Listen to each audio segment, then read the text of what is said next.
Bom dia, boa tarde, Ou boa ou noite, boa noite, para quem depende da for. ocasião. Depende da ocasião. Hoje a gente está fazendo um podcast, ainda a gente não tem nome isso daqui, mas vai ser uma coisa que a gente vai fazer continuamente, né? Chamando empresários, chamando profissionais liberais, chamando pessoas do meio em comum, sempre. A gente tem que ter afinidade, né? Não adianta. Se não tiver afinidade, trazer só por trazer não adianta, tem que ser descontraído. A ideia é mais bate-papo mesmo, produção de conteúdo, principalmente na base de informação, que pode, às vezes que não pode, entendeu? Então a gente trabalha já há 13, 14 anos com contabilidade, consultoria, voltado tudo para a área de empresarial mesmo, 100%, entendeu? Então a ideia é trazer conteúdo, agregar na vida das pessoas que forem assistir e ver se as pessoas mudam um pouco do conceito arcaico, né, que a gente tem hoje, na empresarial ainda, não é o modelo ideal ainda. O modelo ideal talvez seria um modelo americano, governança, estrutura, planejamento, investimento nessas áreas, né? Hoje o empresário ele não consegue investir nisso hoje, então acho que é interessante a gente falar um pouco disso também. E hoje a gente tem o Guto, Luiz Augusto Moreira de Carvalho,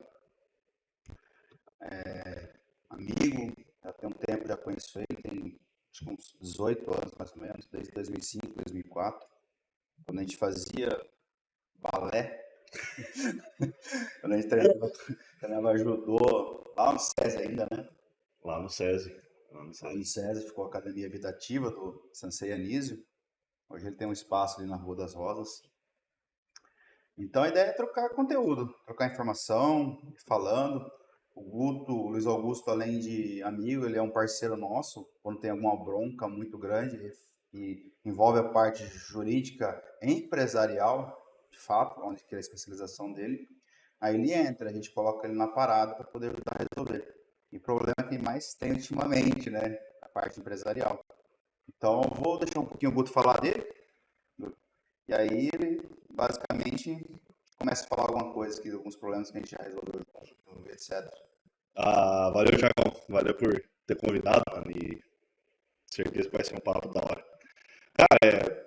Estamos aí, já são 10 anos de atividade profissional como advogado, 13 anos como professor, focado na parte jurídica empresarial, né? E o meu foco ainda é maior ainda na parte societária empresarial. Então, dentro do universo do direito empresarial, recuperação judicial e falência, marca, patente, registro, essas brigas todas, o meu foco sempre foi maior na estruturação de empresa, né? Então, toda a parte estrutural, principalmente societária. E aí, conversa muito com isso que você disse, de que as empresas hoje, elas realmente, planejamento é muito pouco, né? O brasileiro é um grande fazedor. O brasileiro tem uma capacidade de realização imensa e impressionante. Então, o brasileiro ele sai fazendo, ele sai resolvendo, ele consegue, o negócio vira. E aí, quando o negócio está top, ele descobre que ele não tem nenhum alicerce muito sólido para resolver problemas, que são, muitas vezes, até mesmo simples, né? Sim. Uma simples conversa, um papel escrito entre dois sócios resolveria 90% dos problemas que sócios teriam dentro de uma empresa, e os caras não tem nem isso, né? Não tem um bate-papo, não tem nada hoje. Cara, o que a gente resolve hoje de problema entre sócios por conversa de WhatsApp é um negócio fora do comum, porque está escrito, está ali, está tabulado, né? Houve uma propositura, houve uma concordância entre as partes. Então, o brasileiro é um realizador impressionante. Eu acho que do mundo, cara, eu acredito que igual o brasileiro, talvez os libaneses ali, o pessoal que é os turcos, que os caras estão há 6 mil anos no comércio, né?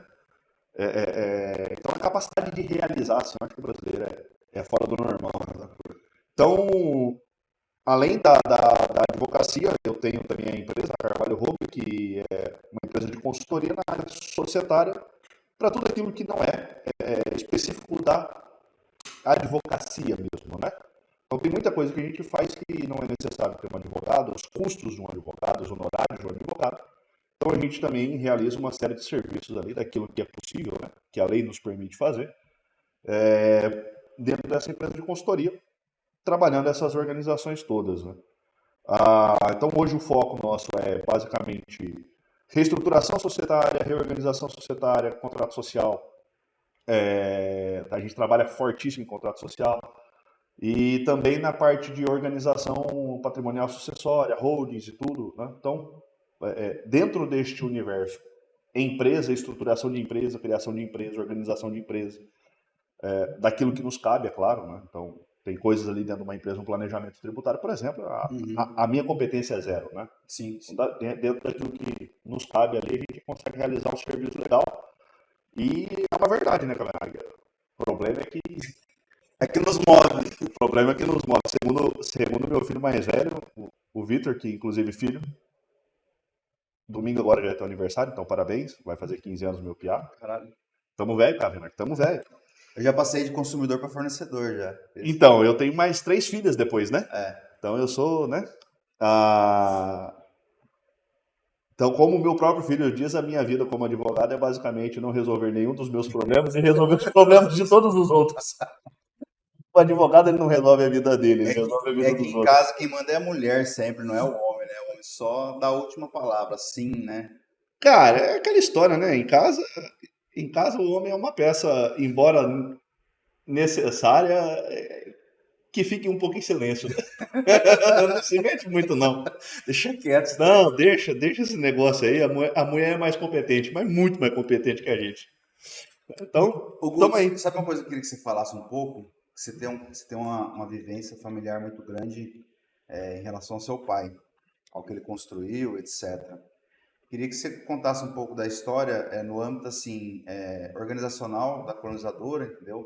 Como sempre foi feito e como sempre foi a transcrição de pai para filho dentro, esse tipo de coisa, que é o que você trabalha hoje também, né? Então é uma coisa que... Mas é uma coisa trabalhar, outra coisa é viver, né? Tem diferença, né? Eu acho que essa bagagem sua aí, ela é muito enriquecedora, entendeu?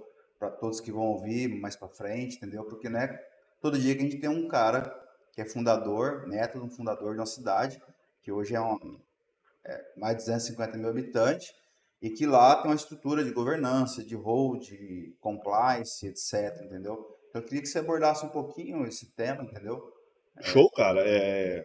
Cara, a história é muito bonita, né, cara? Meu avô, então, para situar todo mundo, né? O meu avô é o João Pedro Moreira de Carvalho, juntamente com o seu sócio, o Enio Pipino, né? Ainda no interior de São Paulo, né? Todo mundo acha que, como a empresa teve uma expansão muito forte no Paraná, acho que é de Maringá. Acha que ela é paranaense, mas ambos os fundadores são do interior paulista, né? Então, meu avô e o Enio Pipino começaram a colonizadora, o que hoje é a colonizadora Sinop, ela já teve outros nomes, Sinop Terras e tudo. Então, eles começaram a colonizadora Sinop, e neste início eram o meu avô, o João Pedro Moreira de Carvalho, e o seu Enio, né? E juntamente com o seu Enio também a dona Nilza, que pra gente aqui na nossa região é uma figura simbólica e imprescindível. Exatamente. Tudo que a gente fala hoje de implantação de escola e educação na nossa região aqui é trazido fortemente por ela, né? Então a dona Nilza é uma figura ímpar, de uma importância muito grande para a história da nossa a macro-região aqui, Sinop. Inclusive, só uma abordagem legal, Sinop significa Senhora Imperatriz Nilza de Oliveira Pepino, né? Não. Só coisa que... Não, a galera fala, né? Senhora Imperatriz Nilza de Oliveira Pepino, mas na verdade Sinop significa Sociedade Imobiliária do Noroeste do Paraná. Então meu avô e o seu Enio começaram a colonizadora, e igual eu disse antes, é o brasileiro realizando, né? É a capacidade impressionante do brasileiro realizar, e eles realizaram. Então nós temos municípios e distritos no Paraná, na região de Maringá ali tem Ubiratã, Formosa, Jesuítas, né? E aqui no Mato Grosso são as 4 cidades, que é Sinop, Vera, Carmen e Cláudia, né? Então são essas as cidades que a empresa fez. E engraçado, porque o nome da empresa real é Sinop, né? O título colonizador é a atividade dela, igual falar padaria tal coisa, né? Entendi. Que a lei ela obriga obrigava. Hoje há uma discussão sobre exatamente. essa obrigatoriedade de que, Do nome relacionado ao objeto social. exato, você tem que colocar qual é o objeto, a atividade no nome da empresa, se o nome não compor o nome das Rol de pessoas, né? fulano de tal. Aí tem que ter Perfeito. objeto que não é casando com a Não sei informação. o que lá, participações. Exato, entendi, perfeito. Então, o nome da empresa é Sinop. Eles começaram essa empresa e com essa capacidade de realizar, eles foram realizando. Eles ainda realizaram de uma maneira bastante estruturada, só que uma estrutura possível para a época, né? Nós estamos falando aí 1970. 50, 70, né? Isso. Porque a empresa mesmo começa antes, final de 60, início de 70, já é vindo para o Mato Grosso. Vindo para o Mato Grosso já tinham as cidades no Paraná, né?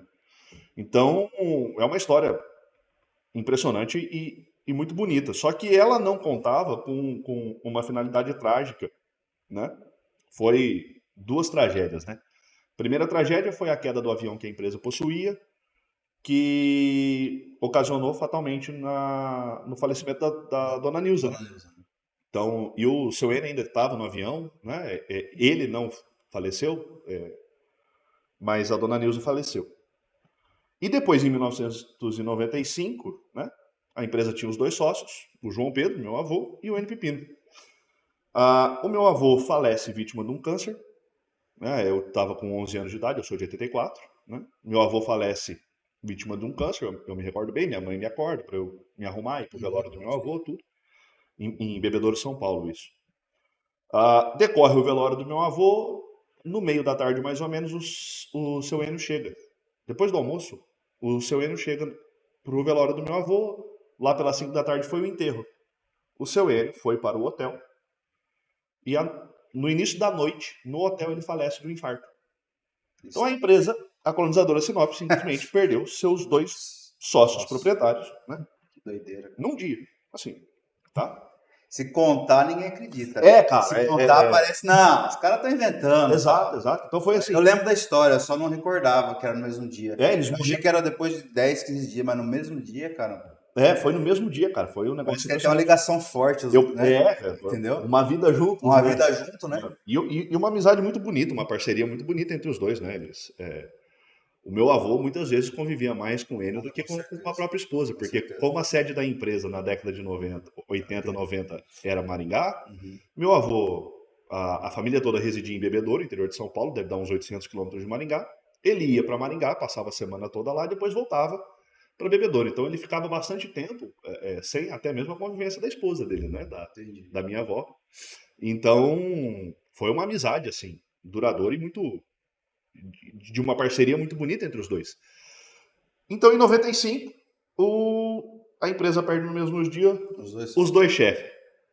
E aí nós temos compondo o quadro societário da empresa após isso, o ramo da família do seu Enio, o ramo da família da dona Nilza e o ramo da família do meu avô, né? Então a empresa sai ali...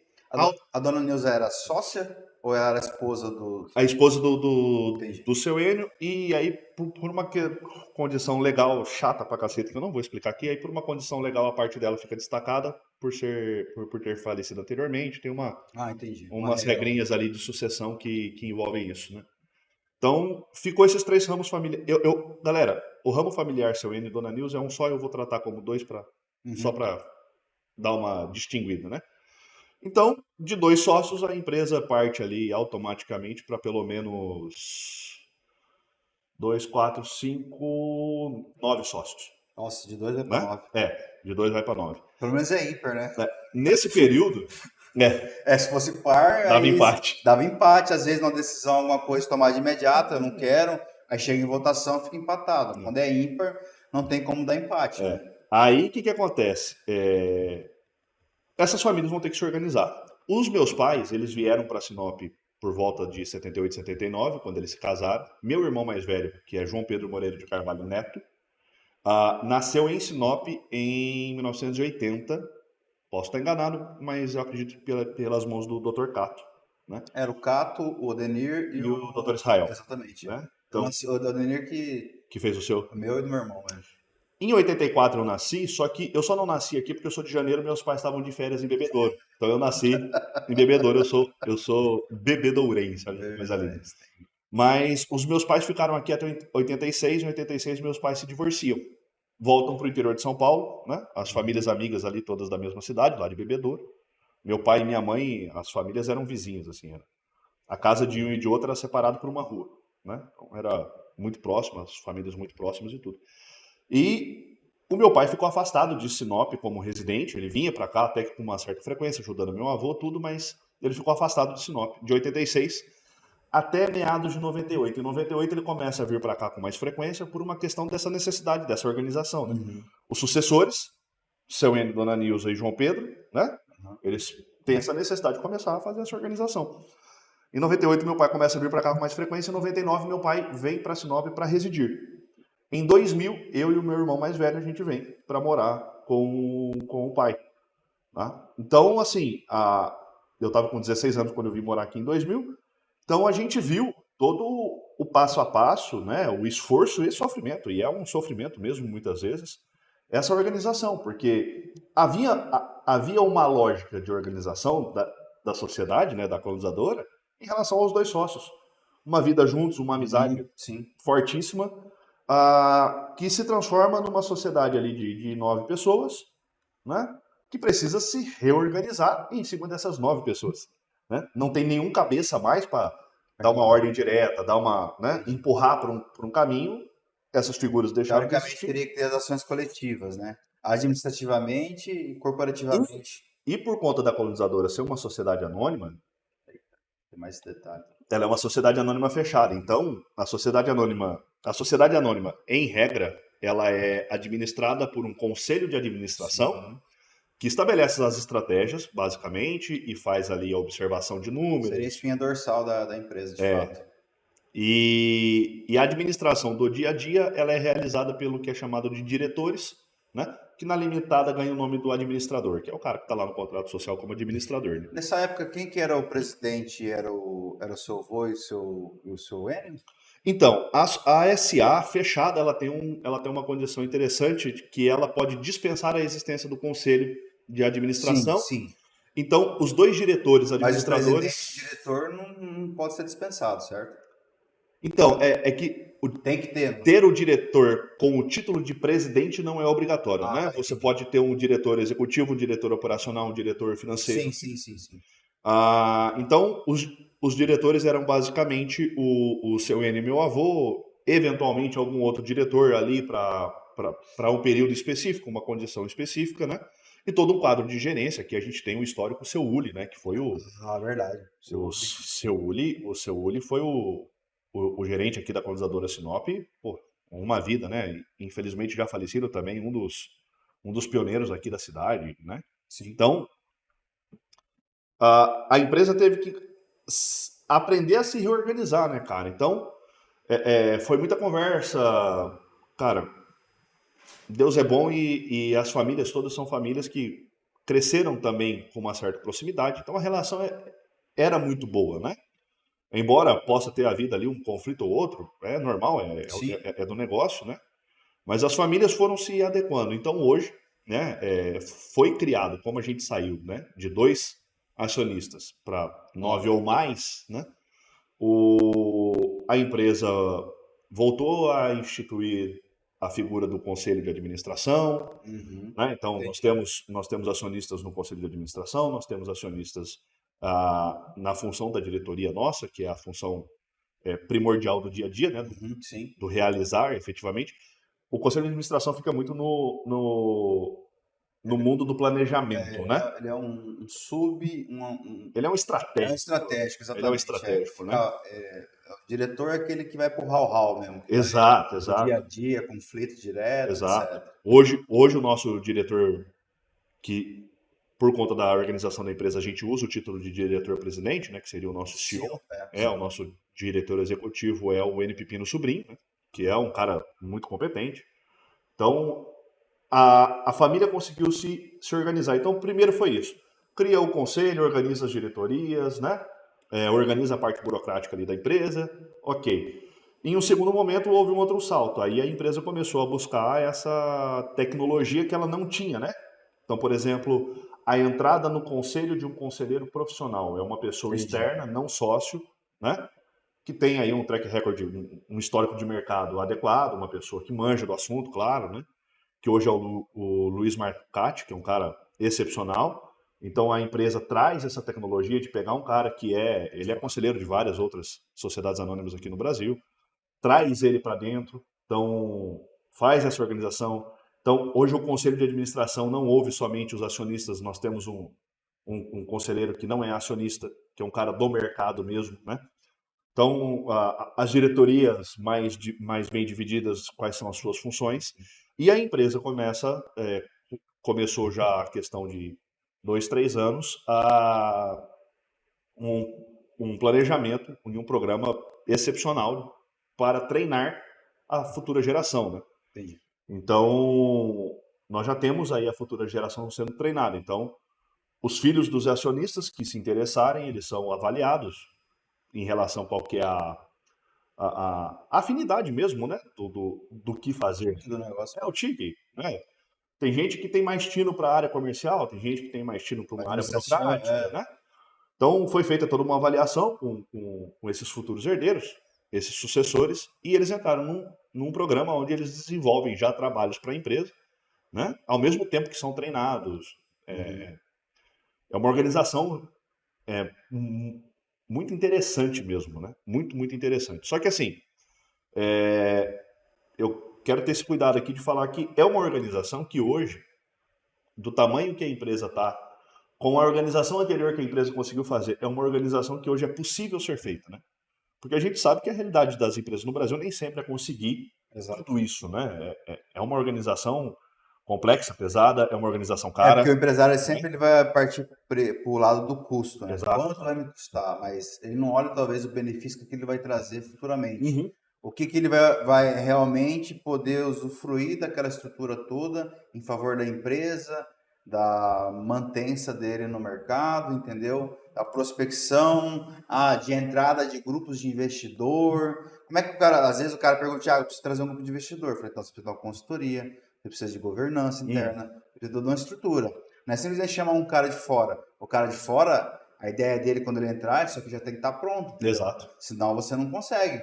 Como é que você vende uma empresa hoje? Só se ela estiver extremamente organizada. Extremamente organizado. Desorganizado, o seu valor ele vai lá para baixo.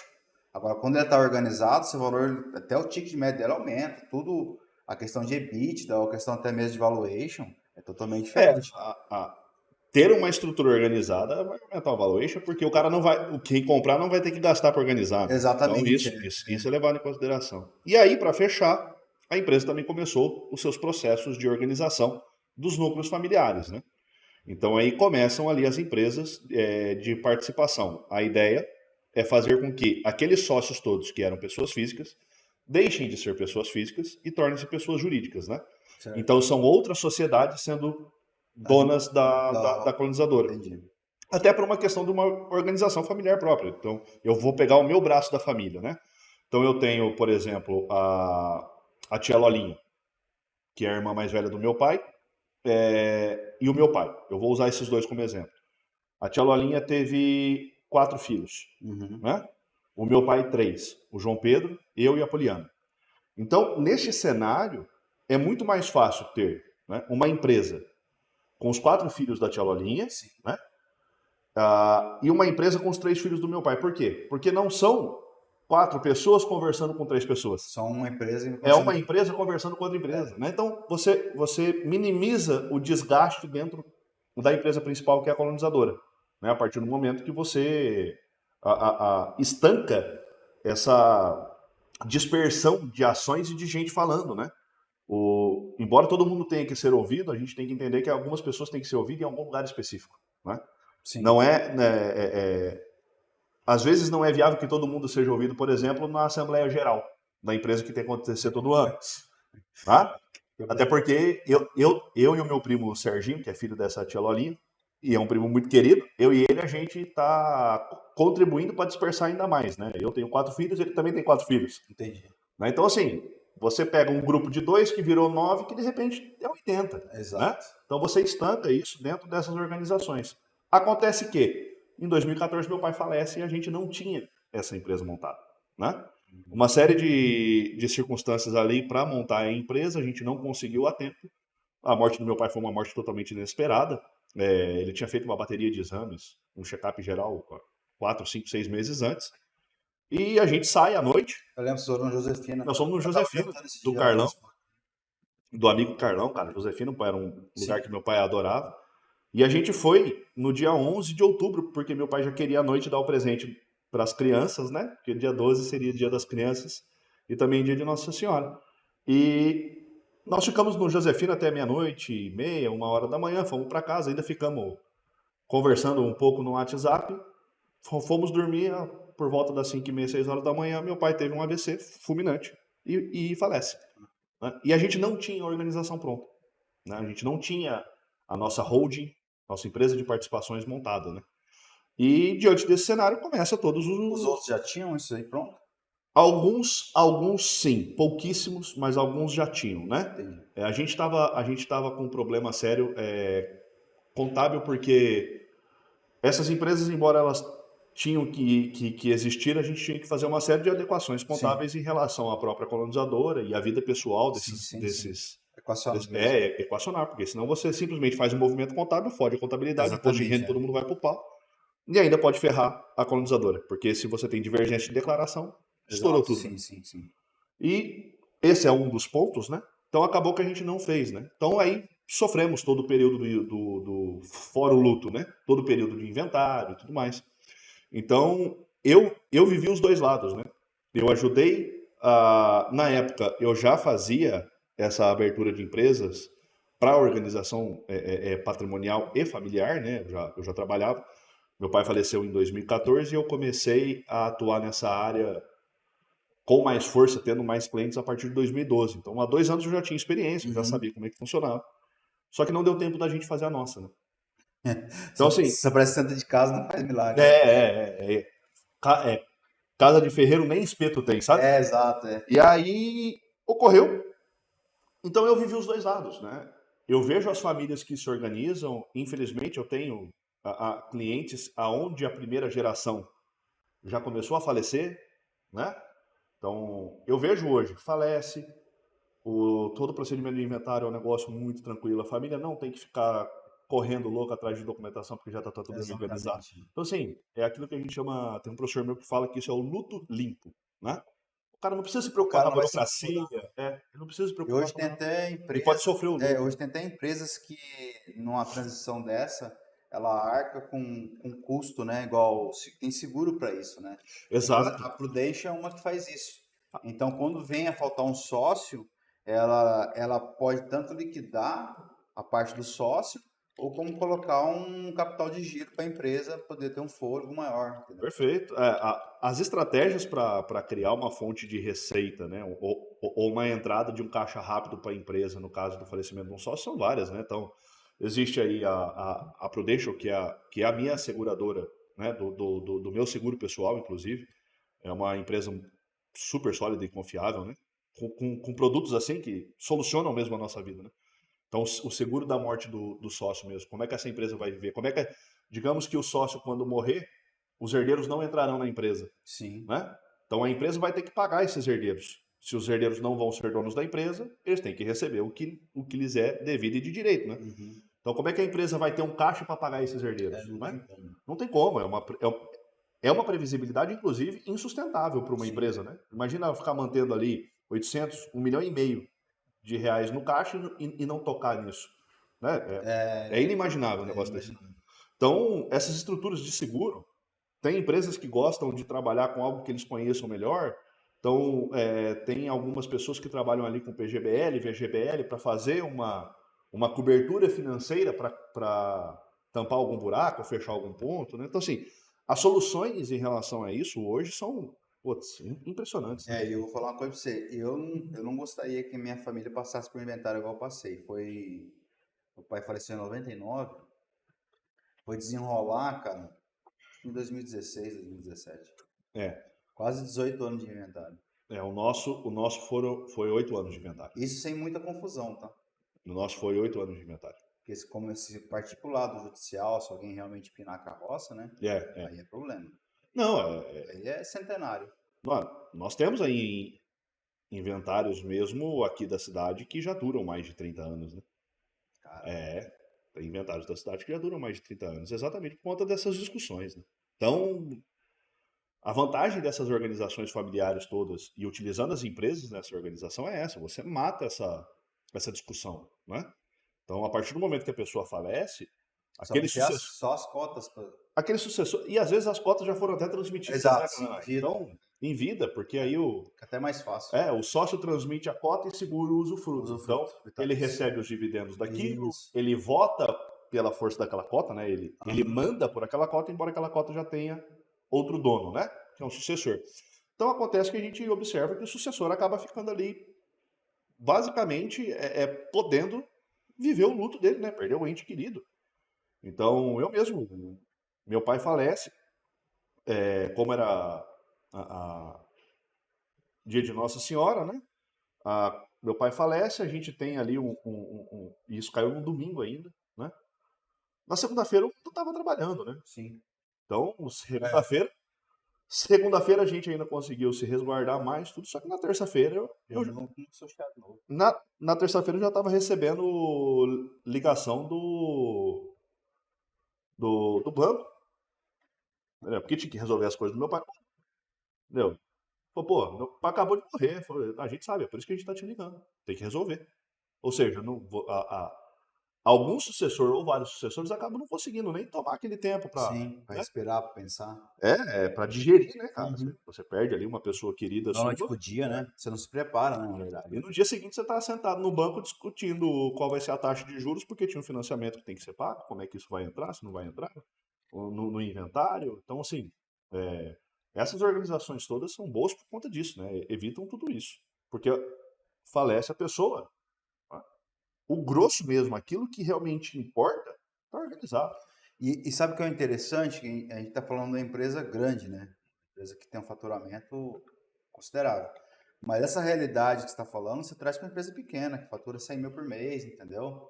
É só questão de colocar as cláusulas, montar bem montado, entendeu? Questão societária, questão de como vai ficar essa sucessão, entendeu? Às vezes a pessoa acha que só a Vale tem que ter, só uma empresa grande, uma multinacional, não, mas isso daí vai desde, sei lá, uma microempresa mesmo, entendeu? Porque, Kavanagh, todas elas conseguem fazer, né? sim, A diferença é, é volume só. eventualmente, o tamanho de trabalho que isso vai dar, né? Mas a lógica para todas é Eu sempre idêntica. falo, A lógica a para lógica todas é sempre vai idêntica. ser igual, exemplo assim, conciliação bancária e conciliação de caixa. O que que é? É pegar o que está no banco e o que pagou em dinheiro e movimentar no A sistema gente e fez, registrar, né? a gente fez um levantamento para um cliente. Eu vou falar desse levantamento, primeiro porque ainda não é meu cliente, e segundo porque, ao meu ver, ilustra muito bem isso daí. Que é o seguinte: é um casal, 3 filhos, são novos ainda, na faixa de 45, 48 anos, o casal. Eles têm hoje na cidade 3 imóveis, 3 imóveis. 3 imóveis, um onde eles residem, 2 que eles alugam e uma empresa, né? Que é a empresa da onde vem A fonte. a receita da família, né? Eu estou falando aqui total de um capital, Cavenaghi, por conta da valorização imobiliária sinopense, né? A valor de mercado, nós estamos falando de um capital aí de 4 milhões, 5 milhões talvez, tá? Não é muito, mas É, considerável, Júlio. só que assim, ó, por exemplo, um dos imóveis, ele foi comprado a preço de R$ 72 mil há Nossa, muitos anos atrás, sabe? Então, assim, entendi. é uma família que veio se construindo na cidade, né? É uma família que está aqui desde da década de 90, o pessoal começou a Consolidado. trabalhar muito novo, né? Então, assim, tem esses achados, né? O cara comprou lá, se a gente for pegar mesmo, o Jardim Maringá, quando ele foi lançado ali Em nos 2000, anos 2000, a gente está falando que os imóveis ali em declaração, se você pega a declaração de alguém que tem propriedade ali, o imóvel está declarado em 42, 46, 48 mil reais, né? Era o valor da época. eu lembro que o pessoal da Aurora fez uma casa lá, era ponto de Foi referência, né? aquela casa lá. Casa mais bonita de Sinop, todo mundo Não, passava foi parar em revista isso, nacional, né, de arquitetura. Então, assim, hoje, se a gente puxa todas essas informações a preços de hoje, preço justo. daria 5 milhões de reais mais ou menos a preço de mercado, só que assim, é um patrimônio construído ao longo de mais de 20 anos, né? E eu fiz o estudo para eles e eu cheguei à conclusão, falei, olha, para eles é viável, né? Por quê? tem esses 2 imóveis que geram uma receita, né? Nós temos ali 2 aluguéis na faixa de R$ 1.500, R$ 1.800 cada um. Então tem essa receita dos aluguéis, né? Tem os 3 filhos, o casal não pretende ter mais nenhum filho. E tem essa empresa que hoje é a fonte de renda deles, né? Então, no mínimo ali, ó, uma organização, né? Monta uma empresa, pega os 3 imóveis que a família tem, coloca para dentro da empresa, né? Integraliza ali dentro, começa a fazer a distribuição das cotas dessa limitada aos filhos, por doação, compra e venda, depende da circunstância, pode ser mais viável um ou outro, né? Feito isso, coloquei os imóveis dentro da empresa, está integralizado na empresa, ou seja, papai e mamãe deixam de ser dono, quem começa a ser dono daqueles bens é a empresa. As cotas dessa empresa sendo transmitidas aos herdeiros, olha que loucura. Caso esse casal faleça, né, a discussão vai ficar exclusivamente sobre as cotas daquela empresa que é a fonte de receita deles hoje. E não sobre o bem. Não sobre esses 3 imóveis. Né? Então, aquilo não tem discussão. Ainda que haja um inventário, né, vai ser sobre uma parte dos bens. Né? Então, essa parte, os imóveis, a gente consegue destacar.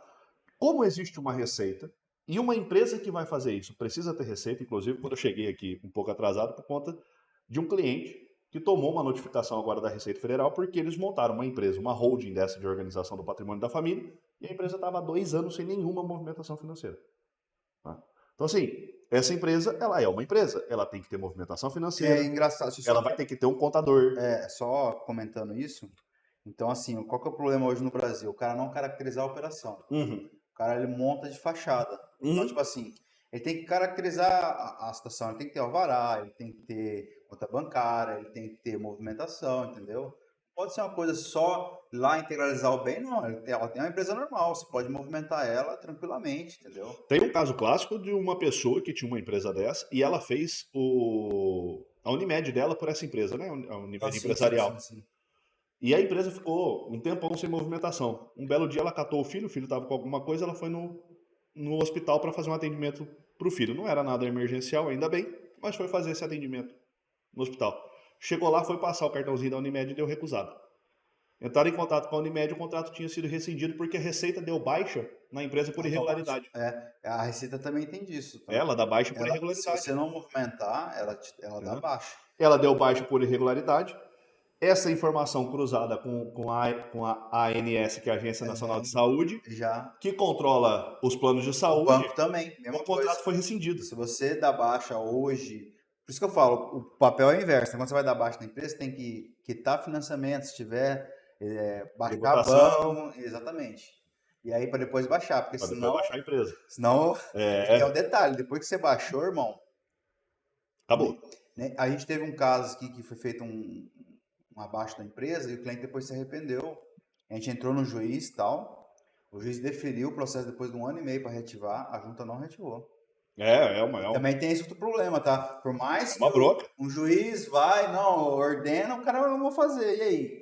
Você vai ficar naquela tiroteio até quando? Então, assim, essa baixa da empresa automática é para os caras, se eu não me engano, que não tem algum tipo de alteração em 8 anos, se eu não me engano. Tem uma lei específica de 95. Cara, a de 95 ela fala que a Receita poderá fazer e aí o prazo para isso começa a partir de 6 meses para alguns atos, 2 anos para outros atos e vai subindo, né? Mas, por exemplo, a gente tem um caso aqui em Sinop, que é um caso lá do escritório, que o meu sócio cuida da parte judicial toda, né? Eu não faço parte judicial porque eu não gosto. Aonde foi requerida a baixa por irregularidade na empresa porque ela se mudou de localidade, de endereço, e no contrato social ela não fez alteração. Tá? E a informação de endereço e sede de uma empresa é uma informação que é tido pela legislação, Receita Federal e tudo mais, como crucial.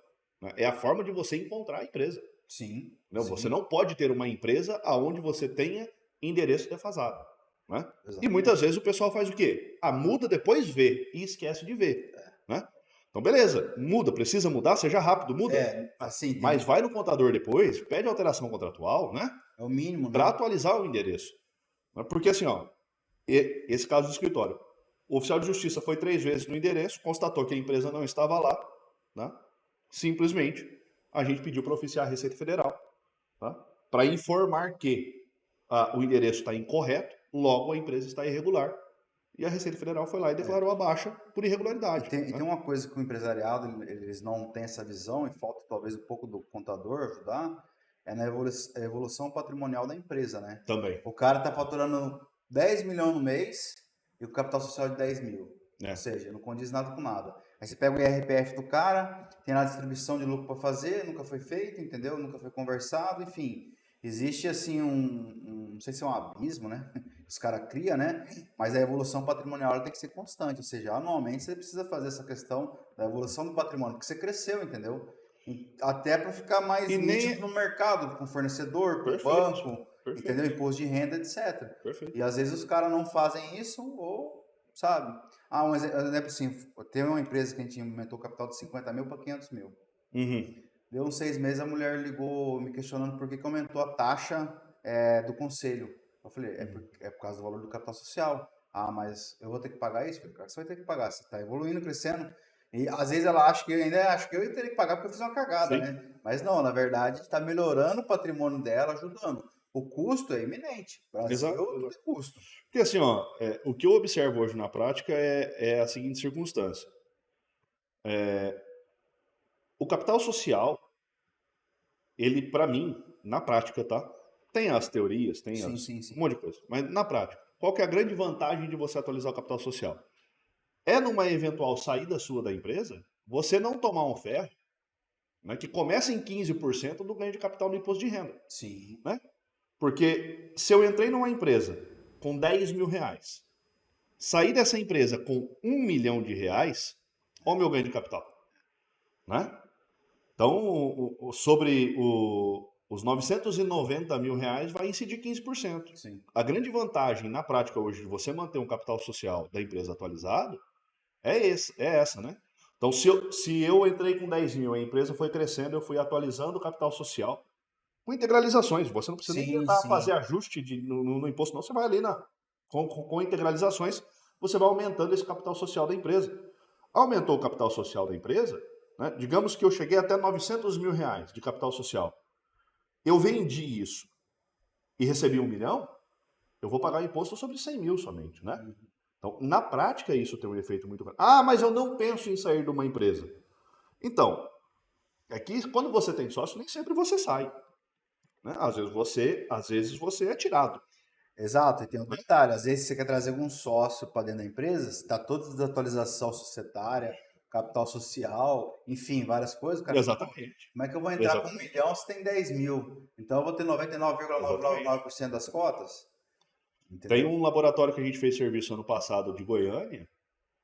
Os caras têm. É um laboratório de análises clínicas e tal, né? Toxicológico, essas coisas todas. Os caras têm, sei lá, o imobilizado deles em equipamento é algo perto de 3 milhões de reais. É algo assim, é um negócio monstruoso. Quando eu peguei o contrato social dos caras para ler, o capital social deles é de R$1.000. 5 sócios, R$1.000 de capital social. E o imobilizado deles, de equipamento, fora prédio, hein, que é próprio, 3 milhões de reais. Então é muito disparo isso. Isso aconteceu com uns 3 anos atrás. Um frigorífico que a gente atende, chegou um cara com 2 milhões de reais para entrar na empresa. Capital social de 100 mil. Aí eu falei assim, tá, primeira pergunta, o cara vai entrar de fato na sociedade, no contrato social? Vai. Então você vai ter que aumentar o seu capital social para 8 milhões. Senão você vai ficar desproporcional. Exatamente. E quando você não faz essas situações, deixa só um contratinho de gaveta, o cara venha falecer, ou venha, sabe? É pior ainda. Rapaz, é pior ainda, entendeu? É pior ainda. Porque é melhor você enfrentar a receita do que uma situação dessa, entendeu? E a gente tem um problema sério. Eu falo porque eu sofri isso. Hoje eu já não sofro mais tanto porque eu não faço mais a parte judicial, Cavenaghi. Mas se a gente observar, cara, as decisões judiciais em relação a empresas, tá? Elas não suprem as necessidades das empresas, cara. Não suprem. Nós temos... Cara, por tudo. Falta de entendimento, falta de conhecimento, falta de uma decisão em um sentido somente. Cada um atira para um lado, cada um decide de um jeito. É sério, por exemplo. É foda, cara. Apuração de haveres. Né? Vou sair. Eu sou teu sócio, a gente está desfazendo a empresa, eu vou sair. Quanto que eu tenho que receber desta empresa? Vamos brigar na apuração de haveres, então. A lei fala que vai ser levantado um balanço especial para isso. Tá, mas balanço especial vai tratar do quê? Todos os bens tangíveis e intangíveis. Carteira de cliente não entra, né? Possibilidade de receita futura não entra. Estrutura da empresa, o dinheiro que foi gasto para estruturar uma empresa organizacionalmente, que dá a ela a possibilidade de receber um investimento de um investidor estranho à sociedade, não entra nessa contabilização. Então, assim, eu saio basicamente assim, ó, a nossa empresa é isso daqui, beleza, levanta qual que é o preço do painel, das plantinhas, da mesa, da televisão, das cadeiras, e é isso que eu vou receber. E muitas vezes só esse levantamento do patrimônio da empresa não é justo. Não tem como. E o STJ agora está indo nesse sentido, tá? Então olha o risco que as empresas correm, né? Já tem um risco só por... E sem contar um outro problema. Quanto tempo leva um processo desse? Isso daí, cara. Entendeu? Então, por exemplo, vamos pegar lá. Eu e você somos sócios, sociedade limitada, 50% para cada um. Você quer fazer um negócio, eu não quero fazer. Temos um empate. Como é que desempata? O que a lei fala é que vai ter que entrar com uma ação judicial. Agora imagina a gente, 2 anos e meio, brigando numa ação judicial para desempatar um assunto. Morreu a empresa. A empresa morreu. Então, assim, o judiciário, tá? E aí não é uma crítica ao judiciário agora direta, não, tá? É impossível que o judiciário consiga fazer as coisas ao tempo que uma empresa necessita. Não tem como. A empresa ela precisa da agilidade, ela precisa ser rápida. Né? Eu não tenho como ficar esperando. Dá para cobrar menos de 1 ano de um processo judicial? Ao meu ver, não tem como cobrar que um processo judicial rode em menos de 1 ano. Tá? 1 ano para uma decisão que uma empresa precisa tomar e a briga é entre os sócios porque tem essa disputa e este empate, 1 ano é o suficiente para a empresa acabar. Não tem como um processo desse durar menos do que 1 ano. Ou seja, ainda que o judiciário seja super ágil, tá? Não dá tempo aí. As sociedades, a relação entre os sócios, a própria empresa, ela precisa de uma dinâmica muito mais rápida, né? Então, largar tudo isso porque a lei fala, o judiciário fala, e nós estamos num problema sério, né, cara? Os entendimentos têm se mudado muito, os entendimentos têm se alterado muito. Aquilo que antigamente não era uma preocupação, ao meu ver, a partir ali de agosto do ano passado, com os novos entendimentos que o judiciário vem adotando, tá? Começam a se tornar uma preocupação. Então são coisas que a pessoa nunca precisou se preocupar, Que agora tem que se preocupar. mas agora é possível que ela comece a ter essa preocupação. Chegou uma situação para nós, um cliente, e vinha com inventário rolando já há um tempo já. E é o seguinte, a empresa vem fechando com prejuízo, o patrimônio líquido já está negativo, entendeu? Que são coisas absurdas da contabilidade que a gente vê por aí ainda, né? Mas tudo bem. E aí, o valor da empresa... Não, mas ainda há uma contabilidade. Né? A gente já fica feliz que há uma contabilidade. E aí a empresa faturando 12 milhões ano, entendeu? E aí chegaram num valor para passar para a família de, acho que 400 mil reais. Uhum.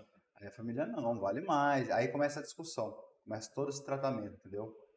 E aí, se você for analisar o balanço, que talvez não expressa a realidade da empresa, na maioria das vezes, sim, ou por falta de informação, ou contabilidade realmente que não sabe fazer de forma correta, enfim, várias variáveis que existem nesse meio, que a gente vem trabalhando. Então, assim, eu falei para ela, ó, isso aqui, a sua empresa, a sua parte, que seria 33%, que era a parte do marido dela, junto com os cunhados, eu, na minha opinião, se for fazer um valuation e tal, é a sua parte só em torno de 3 milhões e meio, entendeu? Que é, mas eles alegam, cara, isso, tipo assim, você já tá dentro do 4 setário, né? Uhum. Eles colocaram lá dentro. Então, você sabe, ou sai por esse preço, ou você fica lá, entendeu?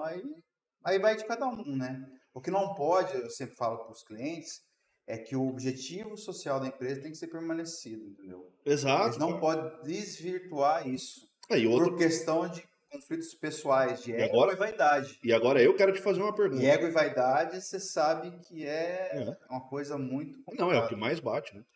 Agora eu te faço uma pergunta, cara. Ó. Foi feito o levantamento de haveres. Uma empresa vale 3 milhões de reais, o sócio tem 50%, então ele vai ter que sair da empresa com 1,5 milhão de reais. Certo. Tá? Fala pra mim, uma empresa que vale 3 milhões de reais, sem faturamento, sem lucro, sem saber nada disso. A empresa foi levantada em 3 milhões de reais. A lei manda que a partir do momento que o sócio que saiu, isso seja pago à vista em 90 dias. Não tem cara. Tem como? Não tem como. Você mata o sócio, você mata a empresa. Não, mata todo mundo. Você mata toda aquela fonte de geração de emprego. Exatamente. Sabe? Você mata a fonte pagadora de tributos para o governo. Né? Então, assim, a ideia de preservar a empresa, e aí é que esse ego tem que ser bem trabalhado, né? Muitas vezes a gente acaba sendo meio que psicólogo ou exorcista do sócio, a depender do sócio, né? Sim. Você chega no cara e fala assim, amigão, é justo você receber 1,5 milhão? É justo você receber 1,5 milhão. Só que é o seguinte, se você recebe 1,5 milhão, você vai matar a empresa. Entendeu? Aí você não recebe, ninguém mais Se vive. você recebe à vista em 90 dias, você mata a empresa. Então vamos fazer o seguinte, o teu 1,5 milhão, vamos abaixar para 1,3 milhão, você vai receber 20% à vista e o restante em parcelas mensais ao longo de 2 anos.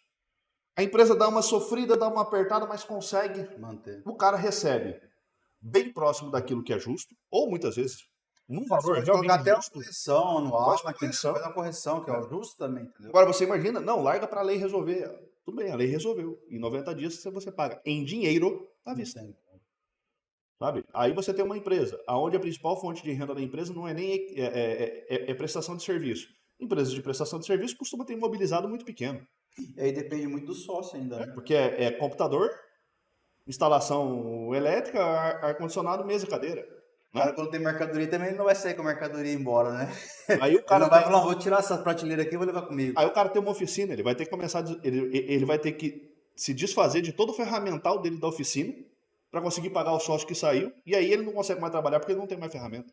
Então, assim, essas organizações, e eu não estou falando agora, né? Sim, Já saímos há muito tempo de Colonizadora Sinop, que é uma empresa hoje muito grande, mas eu estou falando aqui, ó. Eu estou falando de mecânica, cara. Mecânica sim. com faturamento médio ali de 100 mil, 60, 70 mil reais mês, né?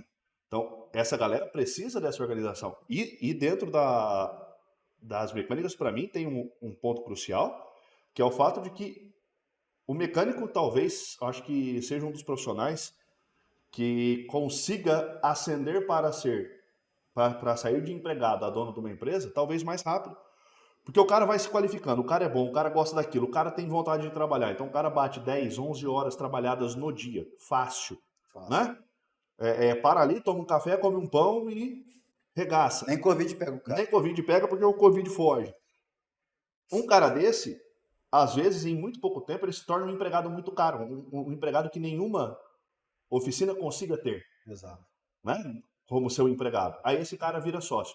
Só que aí, sócio sozinho é mais difícil e tal, ele vai lá e chama um amigo que também é bom. Então o cara saiu de empregado a sócio de empresa. Puta, show de bola. Qual que é o problema em relação a isso? Eles vão ter que se organizar dentro dessa sociedade. Né? Porque os dois vão estar focados em produzir. Os dois sócios entram na empresa e a gente vê aquelas ascendentes meteóricas e reais, né? O cara montou a empresa, em 2 anos a empresa dele tá um monstro. Cresceu. Por quê? Porque com a mesma intensidade que o cara trabalhava como empregado e se tornou um empregado muito caro, ele vai trabalhar para ele mesmo. Então, assim, a produção dele é muito boa, a produção dele é de qualidade, é em volume alto. A entrega dele. A entrega dele é muito boa. A empresa tem aqueles 2 anos de ascensão impressionante. Sem organização, chega lá na frente, chega para você e fala assim, eu não sabia que eu tinha que pagar isso daqui, agora eu tô com esse ferro tributário. Né? Então, essa organização falta, e aí para todo mundo, tá? Pequenas empresas, grandes empresas, né? Bom, eu vejo alguns, você deve ver. O que eu vejo por ano, você deve ver por dia. O cara tem uma MEI, chega para você e fala assim, então, sabe a MEI? Sei. Eu faturei 160 mil reais no ano passado. Como é que eu resolvo? Hoje em dia, assim, o MEI é muito fora da curva, né? Qualquer profissional liberal fatura mais que 5 mil, entendeu? Senão o cara vai ser funcionário, entendeu? O cara não vai querer, entendeu? Quando fizeram a MEI, na época, quando inventou, a ideia era boa, entendeu? Era uma realidade, hoje é totalmente diferente. É que o brasileiro também adaptou, né? Porque o profissional liberal com graduação não pode ter MEI, né? Se você pega os quinais, pega os quinais ali de profissional liberal, por exemplo. Antigamente podia, com contabilidade no início podia. Tanto que a FCT, quando a gente abriu, era contabilidade e um MEI, entendeu? Então, hoje, né, a gente não pode mais, então, assim, educação contador, física. Educação física, advogado não pode ter MEI, né? O advogado tem uma pessoa jurídica que ele cria perante a OAB, veterinário não pode ter MEI. Então, esses profissionais não podem ter MEI, né? Então, o que a galera faz? Mete um outro KNAI. É similar. Eu mesmo peguei um trabalho feito aí na... Eu não vou falar. Mas eu peguei... de marketing, coloca lá, promoção de vendas. Não. Era assim, ó. Área da saúde, tá? O trabalho realizado é por um cara da área da saúde. A nota fiscal veio como motoboy entrega. Top, né? O cara meteu um MEI, um KNAI que não tem nada a ver, né? Mas o problema hoje do Brasil é o E o seguinte, Brasil adapta, né? O brasileiro não adapta sei se a sempre. Receita não quer, ou não sei se a Receita ela faz vista grossa de tudo isso, né? Eu acho que ela faz vista grossa hoje. Todas essas irregularidades que a gente vê por aí. Porque se for cair uma malha de 100%, né?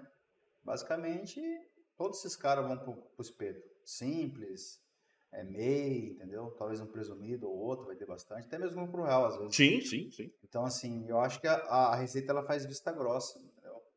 Talvez ela foca no cara que tá lá com faturamento de 10, 15 bi, entendeu?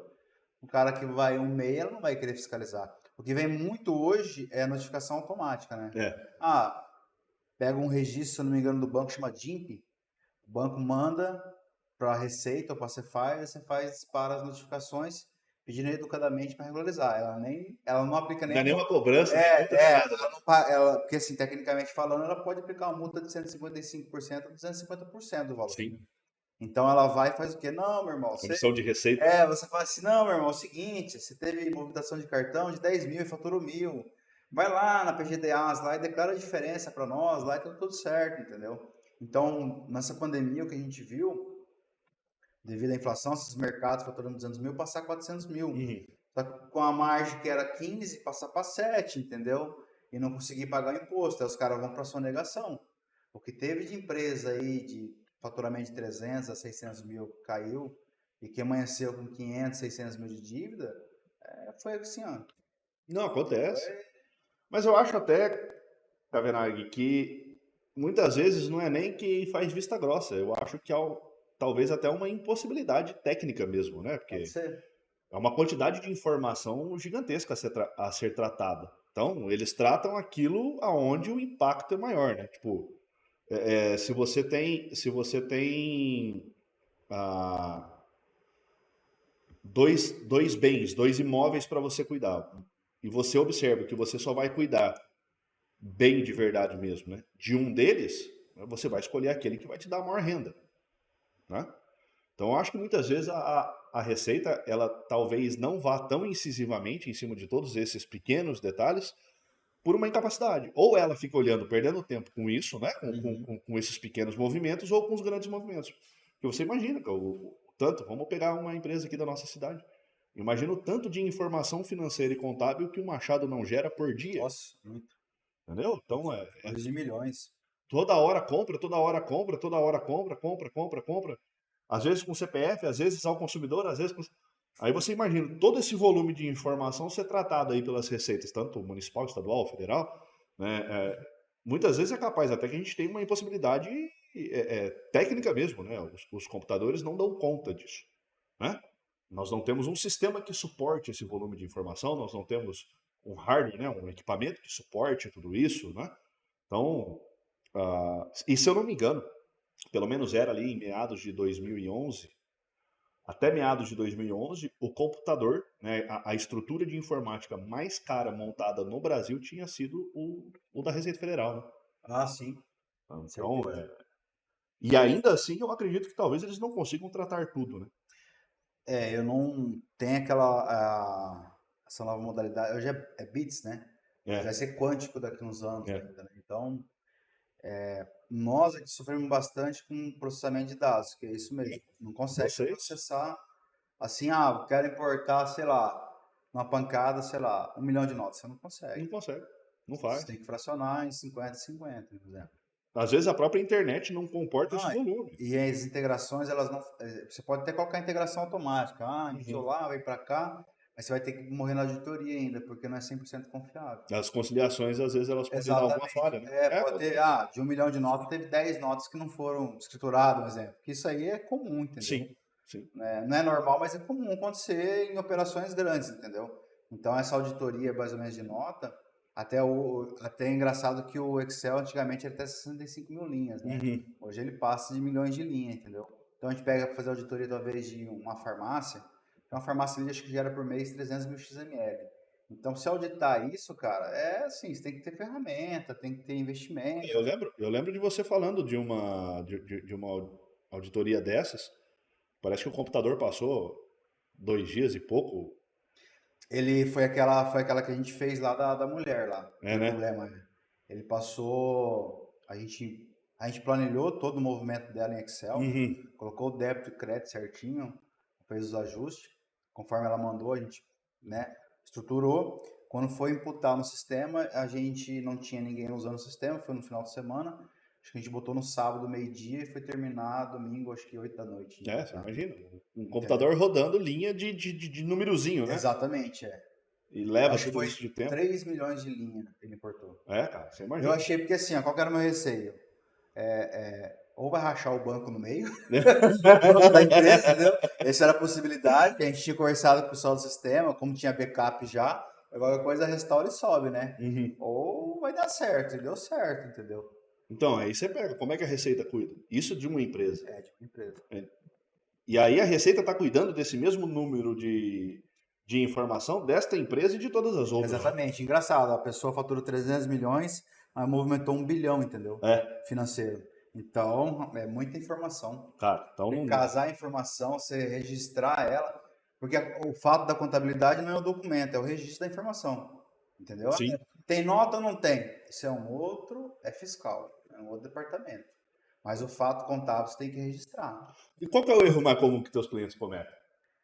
Cara, eu acho que eles pecam muito na parte da gestão interna, entendeu? A maioria deles, muitos têm organização, mas, por exemplo, assim, coisa básica, conciliação de caixa, Uhum. conciliação de banco e estoque, controle de estoque.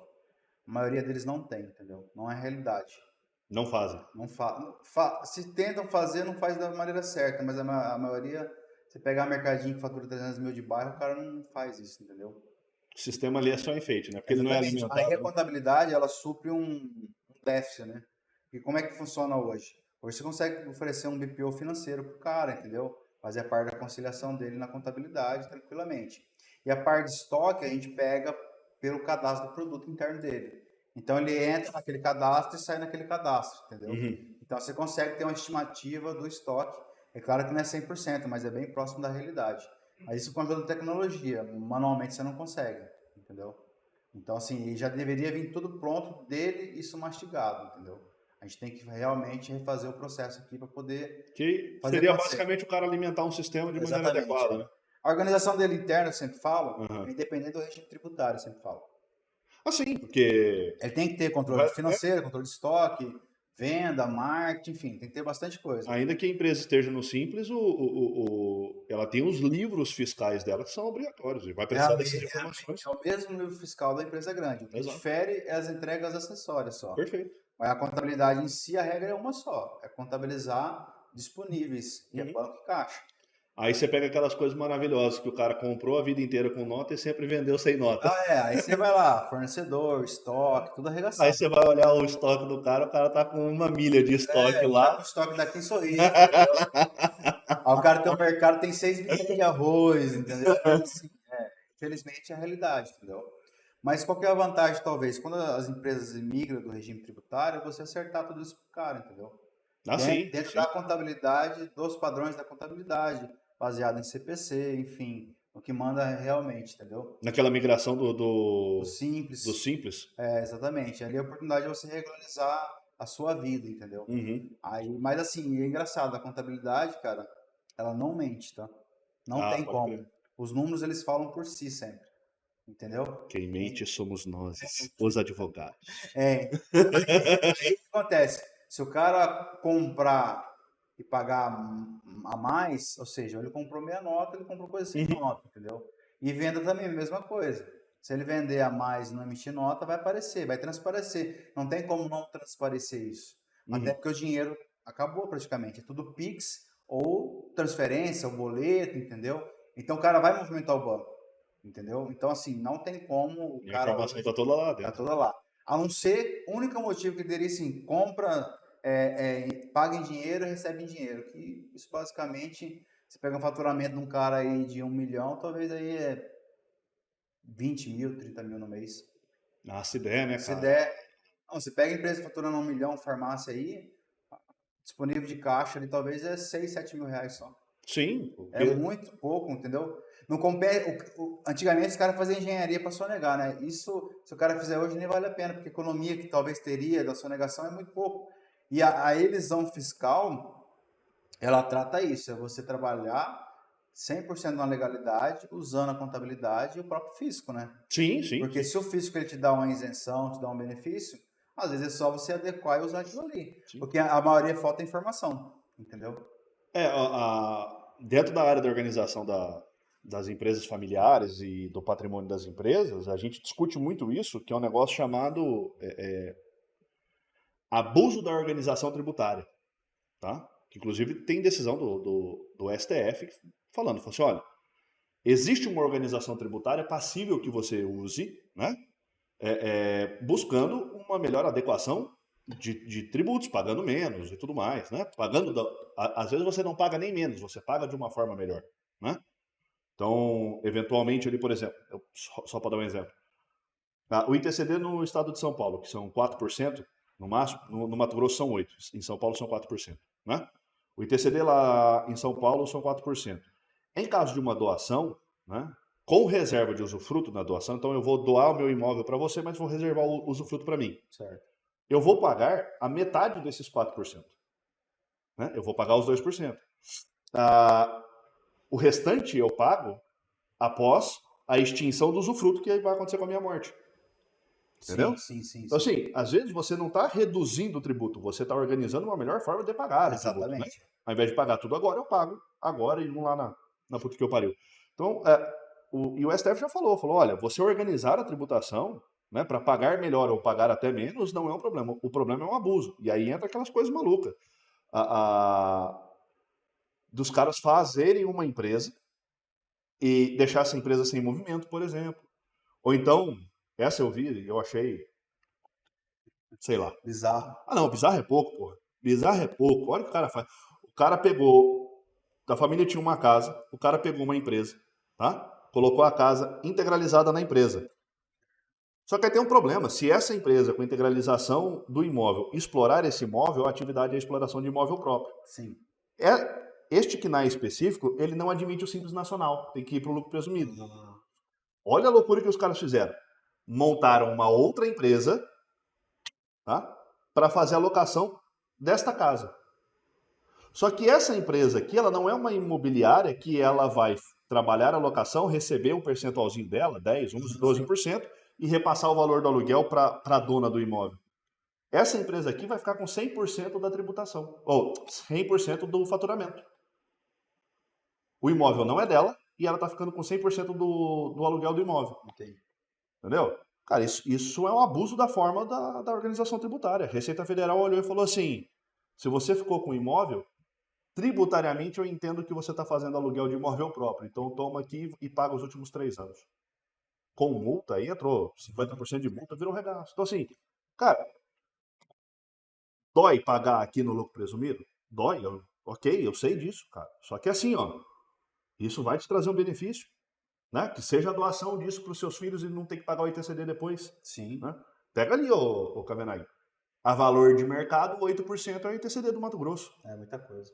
Entendeu? Muita coisa. Numa organização de uma empresa dessa, você consegue trabalhar lógicas que façam com que esse TCD caia de 8 para 6, ou para 4, para 2, ou até seja isento. Né? Então, cara, trabalha. Você vai perder um pouco nessa tributação do dia a dia aqui no lucro presumido? Você vai. Só que você tem um benefício na transmissão desse imóvel. Né? Então, assim, isso é um abuso da forma? Não é entendido como abuso. Agora, querer dar golpezinho para você não ficar no lucro presumido, entrar no Simples Nacional, né? A Receita Federal vai entender como abuso de forma e aí você pode discutir isso na justiça que você vai perder daqui até em Brasília. Né?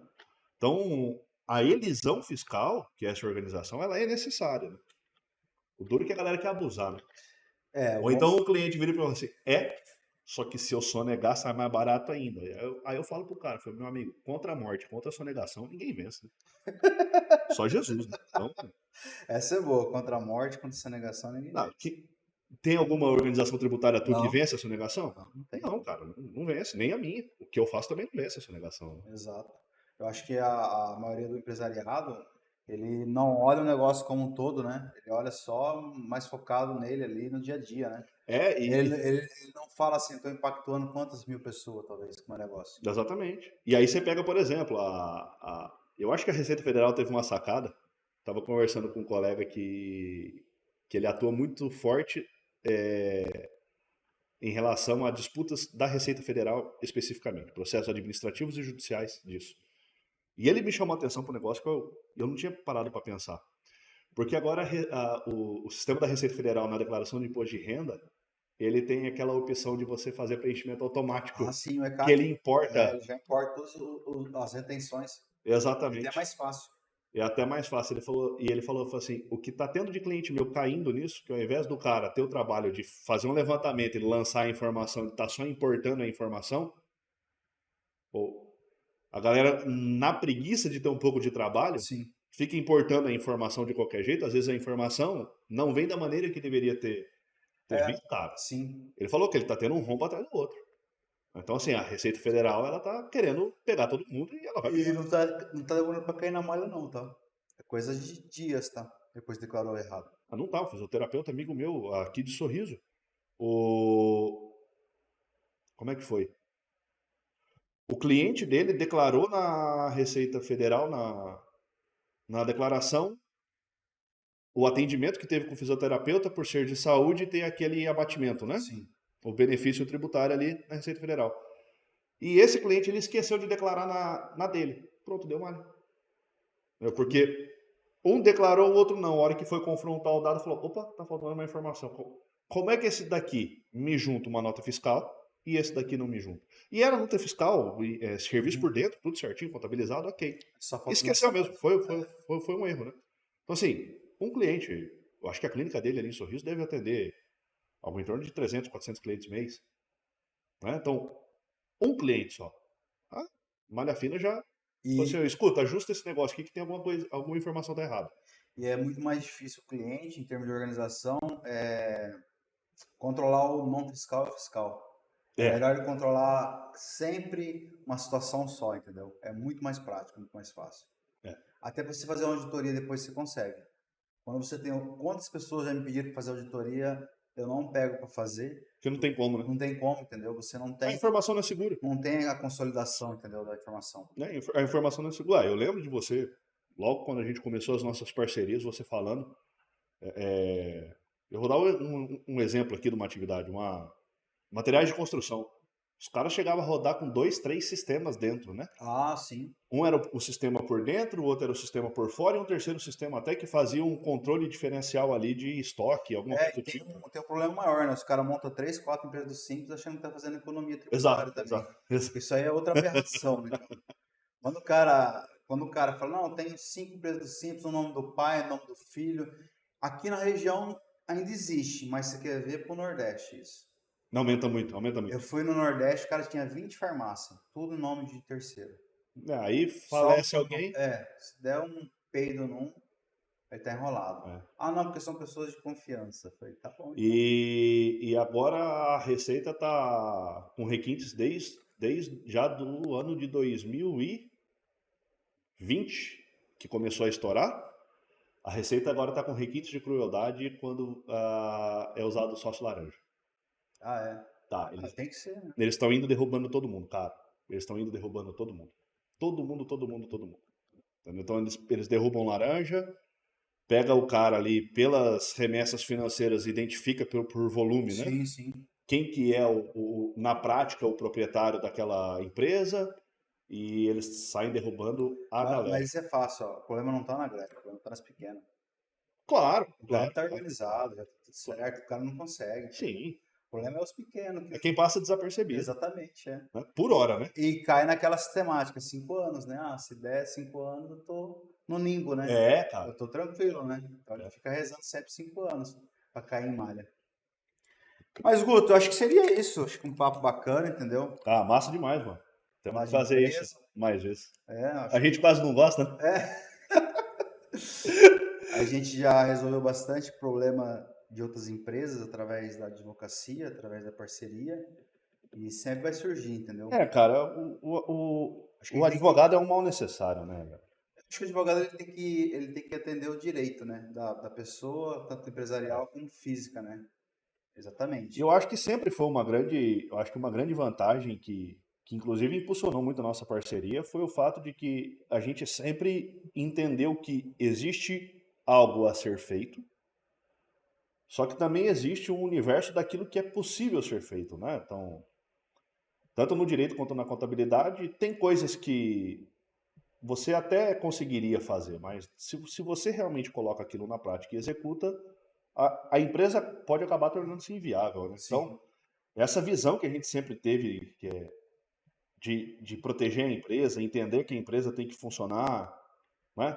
Que a empresa eventualmente tem que começar a admitir pequenos erros, né? Então, um lançamento de uma arruela. Sim. Porra, numa indústria, meu amigo, você está preocupado com a arruela. Você vai gastar mais dinheiro para um cara controlar a arruela do que você gasta em arruela por mês, né? Então, Por isso os carrapatos, os bois se passam. exatamente. Isso eu vi muito no frigorífico. E aí, essa visão que eu acho que a gente sempre teve ali de cuidar mesmo da empresa, né, cara? Eu acho que é muito legal. Então, estamos aí, já há bastante tempo de parceria e que dure ainda muito mais. Se Deus quiser. A vocês que vão assistir, qualquer coisa, deixa no chat, comentário, alguma pergunta, alguma dúvida. Manda mensagem. Deixa eu ver aqui que eu não sei. Galera, ó, o meu Instagram, eu não sei qual que é o meu Instagram. É o Prof. Luiz com S Carvalho, tá? Prof. Luiz Carvalho. Com o pessoal da nossa equipe de produção, os caras fizeram. Mano, vocês não têm noção, os caras fizeram os vídeos. Foda pra caralho. Não tem como eu ficar bonito e nem com cabelo, mas, puta, qualidade de áudio e vídeo, edição dos caras é monstro. Então segue eu lá e o do Kavenag É Kavenag Thiago. É isso aí. Kavenag Thiago. Segue a gente e abraço, brigadão, mano. É isso aí. Foi da hora demais. Abraço.